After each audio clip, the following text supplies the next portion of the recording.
Americans had plenty of money and they paid practically no taxes. British taxes on America cost the average American $1.20 a year. And most of these were invisible taxes paid on imports.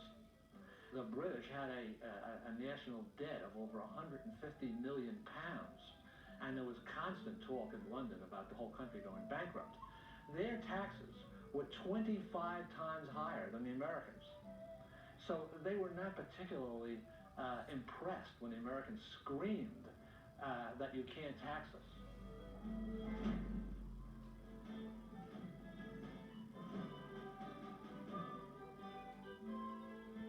With a population of over 20,000 in the 1760s, the thriving New England port of Boston was, after Philadelphia, the second largest city in America.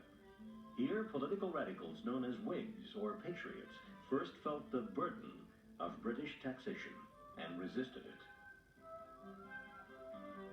As early as 1760, a Boston lawyer and political theorist named James Otis saw the seeds of tyranny in arbitrarily imposed taxes. There is a man who is forgotten, and he's more important than any of them, at least as far as the way that the revolution started, and that's James Otis. And it was his writings which were the inspiration for Sam Adams, John Hancock, and indeed all the others. Otis was the mind behind it. Sam Adams was the mouth.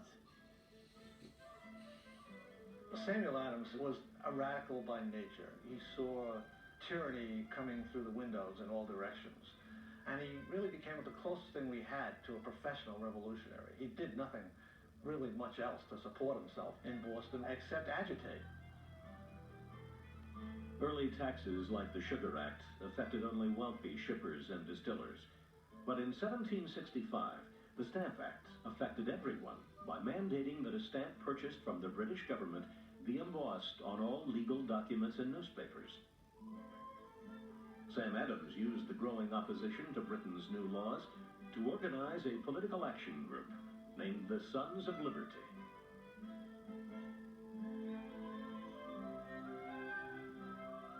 In Boston and throughout the colonies, the Tories, or Loyalists, saw things differently than Sam Adams and his Patriot companions.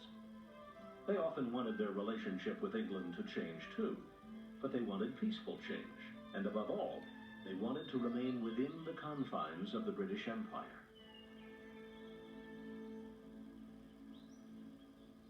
John Adams divided the population up into thirds. He said a third were for the revolution, a third were opposed, a third were neutral. The Loyalists thought people like Samuel Adams, the Sons of Liberty, were demagogues who were ambitious people, who wanted to make it to the top of the political or the economic ladder, who had self-interested motives, and who were very cunning.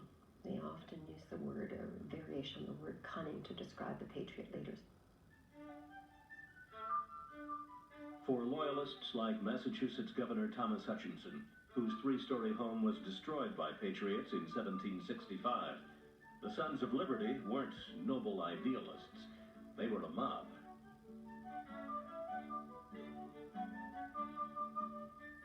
They call me a brainless Tory. But tell me, which is better? To be ruled by one tyrant 3,000 miles away, or by 3,000 tyrants not a mile away? Neither but Boston Loyalist. One common way of dealing with Loyalists was to put hot tar on their bodies and put chicken feathers on top of the hot tar and take the person in the cart up and down Main Street so that everybody in the community could show their disdain for these people. Britain, secure in her might, refused to be intimidated by her upstart colonists. She would tax as she pleased, and her colonies would behave and pay. The colonies are not to be emancipated from their dependence on the supremacy of England. George III. George III was certainly not a tyrant. He was devoted to the Constitution as the British knew it, a constitutional monarchy, parliamentary monarchy. the Americans were challenging the British Constitution, which was, in British eyes, the only constitution in the world, the only parliamentary constitution, the only constitution of free men. The king relied on his ministers, especially his prime minister, Lord Frederick North. Upon my word, if we are to run after America in search of reconciliation, I do not know a single act of Parliament that will remain. Lord Frederick North.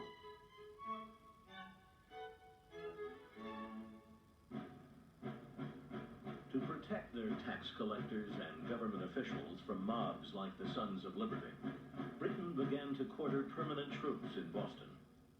Their presence led to the event sensationalized in this engraving by Paul Revere. His friend Sam Adams fully exploited the event in his propagandistic writings, referring to it as the Boston Massacre.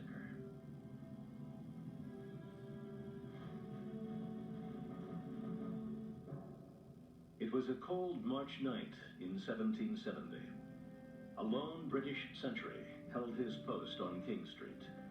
Bands of citizens were on the street, angry after a minor confrontation with another soldier earlier in the day.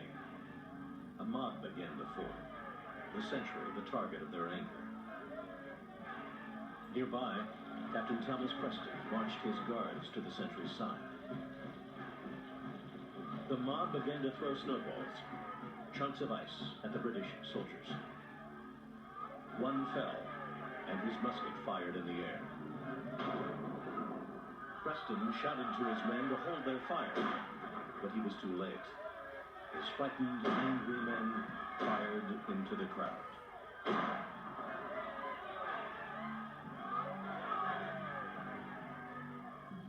5 citizens died, including Crispus Attucks, a former slave. Sam Adams demanded that the soldiers be tried for murder, and that all British troops be removed from Boston. Governor Hutchinson, fearing rioting, ordered the troops removed from the city proper. Later in the year, the soldiers from the massacre were tried. They were defended by 3 men, including one of the finest lawyers in Boston, a patriot, Sam Adams' cousin, John Adams.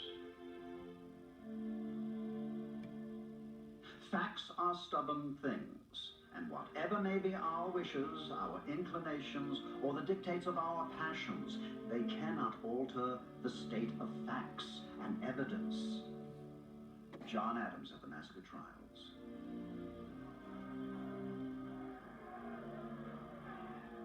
All but 2 of the soldiers were acquitted. Those 2 were court-martialed and then dismissed from the service. With his Boston Massacre hysteria diffused, Sam Adams would have to wait for over 3 years until December of 1773 to engineer a truly decisive protest over attacks on British monopolized tea.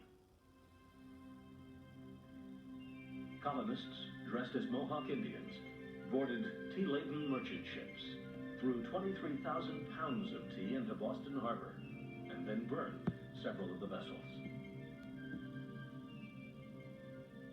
The tax on tea was 3 pence a pound, and that meant the average man would have to drink a gallon of tea a day to pay a $1 tax at the end of the year. So you really couldn't say that this was a cause for revolution. The sense that the British were slowly trying to take control of the American colonies, that is the essence of the perturbed state of the American mind in the 1770s.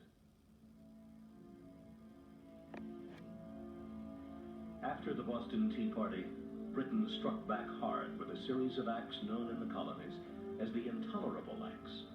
The first of the acts closed Boston Harbor. The number of British troops there swelled to 3,000. The Patriot propagandists' ravings about repression and economic ruin had become reality.